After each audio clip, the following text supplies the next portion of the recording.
6 মাসে প্রত্যেকবার সহবাসে যদি প্রতি 1 মিনিটের পূর্বেই আপনার বীর্যপাত হয়ে থাকে তখনই আমরা তাকে প্রিম্যাচুর ইজাকুলেশন বলে থাকি। অর্থাৎ দেখা যাচ্ছে যে সহবাসের যদি 1 মিনিটের আগেই তার ইজাকুলেশন হয়ে থাকে তখনই তাকে আমরা প্রিম্যাচুর ইজাকুলেশন বলছি, এবং সেটা কিন্তু অবশ্যই 6 মাসে প্রত্যেকবার সহবাসে। কখন প্রিম্যাচুর ইজাকুলেশন হয়ে থাকে? আমরা যখন আসি যে আসলে ইজাকুলেশনটা কিভাবে হয়ে থাকে। ইজাকুলেশন খুবই স্বাভাবিক একটি প্রক্রিয়া।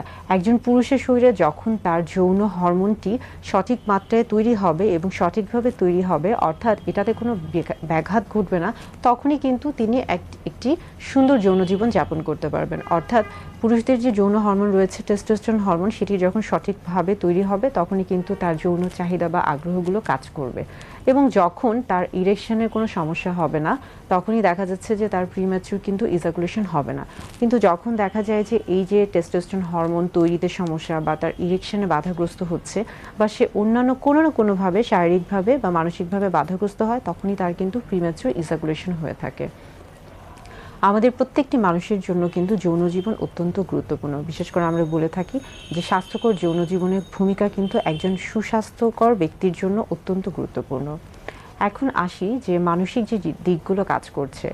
ধরেন একজন পুরুষের বিবাহ হলো এবং বিশেষ করে নবদম্পতির ক্ষেত্রে তার ক্ষেত্রে কিন্তু প্রিম্যাচুর ইজাকুলেশন খুবই স্বাভাবিক। কিংবা দেখা যাচ্ছে যে একজন পুরুষ খুবই অল্প বয়স্ক বা অপ্রাপ্ত বয়স্ক সময়ে যদি সে মেলামেশা করে থাকে, সেক্ষেত্রেও কিন্তু তার প্রিম্যাচুর ইজাকুলেশন হওয়াটা খুবই স্বাভাবিক। আবার পাশাপাশি দেখা যায় যে দীর্ঘ বিরতিতে যদি কেউ সহবাস করে থাকে তাহলে তার ক্ষেত্রে কিন্তু প্রিম্যাচুর ইজাকুলেশন খুবই স্বাভাবিক। অর্থাৎ এই প্রত্যেকটা ক্ষেত্রে কিন্তু প্রিম্যাচুর ইজাকুলেশন হওয়াটা অত্যন্ত স্বাভাবিক একটা ব্যাপার। আবার দেখা যাচ্ছে যে একজন পুরুষ যখন সারাদিন বেশ কিছু মানসিক চাপে থাকে, অর্থাৎ সারাদিনের ক্লান্ত শরীর এবং অনেক কাজে সে ব্যস্ত থাকে, কিংবা এমন কোনো চাপে থাকে যেটা কিনা হয়তোবা সে কারোর সাথে খোলামেলাভাবে বলতে পারছে না, অর্থাৎ তার মধ্যে কিন্তু সবসময় একটা মানসিক যন্ত্রণা কাজ করছে, সেই ক্ষেত্রেও সে যখন সহবাসে লিপ্ত হতে যাবে সেক্ষেত্রেও দেখা যেতে পারে যে তার প্রিম্যাচুর ইজাকুলেশন হতে পারে। এটা খুবই স্বাভাবিক একটা ব্যাপার।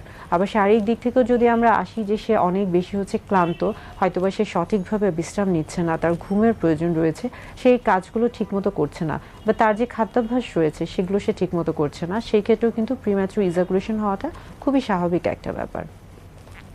প্রিম্যাচুর ইজাকুলেশনের ক্ষেত্রে আমরা সবসময় বলে থাকি যে ধরুন আপনার মাথায় যদি থাকে, বিশেষ করে পুরুষদের ক্ষেত্রে অনেকের মধ্যেই থাকে যে আগে থেকেই চিন্তা করে যে হয়তোবা আমাকে অনেক বেশি সময় মেলামেশা করতে হবে, এই সময়টা অনেক বেশি হতে হবে, এই যে একটা ধারণা, একটা নেতিবাচক ধারণা থেকে সে কিন্তু সহবাসে লিপ্ত হওয়ার চিন্তা করছে। তো এই নেতিবাচক ধারণা যদি তার মধ্যে আগেই থেকে থাকে, সেই ক্ষেত্রেও কিন্তু তার একটা প্রিম্যাচুর ইজাকুলেশন হওয়ার সম্ভাবনা থাকে, এবং দেখা যায় যে এই ক্ষেত্রে তার যৌন জীবনটা অনেক সময় তার যে সঙ্গী রয়েছে তার প্রতি একটা নেতিবাচক প্রভাব ফেলে। প্রিম্যাচুর ইজাকুলেশন বা অতি দ্রুত বীর্যপাত খুবই স্বাভাবিক একটি প্রক্রিয়া। তবে আপনি যদি আপনার মানসিক এবং শারীরিক স্বাস্থ্যের যদি যত্ন নিয়ে থাকেন এবং এর ফলে আপনার এই সমস্যার ফলে আপনার সঙ্গীর কোনো সমস্যা হচ্ছে কিনা তার সাথে যদি খোলামেলা আলোচনা করে থাকেন, সেই ক্ষেত্রে কিন্তু এটার সমাধান খুবই সহজ হয়ে থাকে। প্রিম্যাচুর ইজাকুলেশনের ক্ষেত্রে আমরা বলে থাকি যে আপনি যখন যৌন মিলনে যাবেন বা আপনি যখন সহবাসের জন্য একটা প্রস্তুতির মধ্যে যাবেন, সব সময় আপনার যে সঙ্গী রয়েছে তার সাথে একটা ফোর প্লের যে একটা ব্যাপার থাকে, বিশেষ করে তাকে একটা নিজের মতো করে একটা সময় দেওয়ার চেষ্টা করুন, বা তার যে আগ্রহ বা তার যে উত্তেজনার যে বিষয়গুলো রয়েছে, যে তার যে বিষয়গুলি ভালো লাগে সেই বিষয়গুলি নিয়ে খোলামেলা কথা বলুন, দুজন মিলে একটি ভালো সময় কাটান। অনেক সময় হয় মেলামেশার ক্ষেত্রে প্রথম অবস্থায় দেখা যাচ্ছে প্রিম্যাচুর ইজাকুলেশনের মতো একটা সমস্যা হতেই পারে, সেটা প্রথমবারের মতো বা কোনো একটা সময়ের মতো, কিন্তু এরকম যদি হয়ে থাকে সেই ক্ষেত্রে আসলে হতাশ হওয়া যাবে না, আত্মবিশ্বাস হারানো যাবে না। সবসময় মনে রাখতে হবে যে আত্মবিশ্বাস এবং ইতিবাচক মনোভাব সবচেয়ে বড় একটা ব্যাপার। অনেক সময় আমরা বলে থাকি যে এই ক্ষেত্রে যখন দেখবেন যে আপনি এরকম একটা সমস্যার সম্মুখীন হচ্ছেন, আপনি তখনই স্টপ অ্যান্ড স্টার্ট, আমরা বলে থাকি যে আপনি তখনই আপনার মনোভাবটা অন্যদিকে ডাইভার্ট করার চেষ্টা করুন। অর্থাৎ এখনই যে করতে হবে, এখনই যে যৌন মিলনে যেতে হবে, বিষয়টা কিন্তু এরকম না। সবসময় দেখা যায় যে স্বামী স্ত্রীর যে একটা সুন্দর যে একটা সময় রয়েছে, সেটা সবসময় যে সহবাসের মাধ্যমেই যেতে হবে সেরকম কিন্তু না।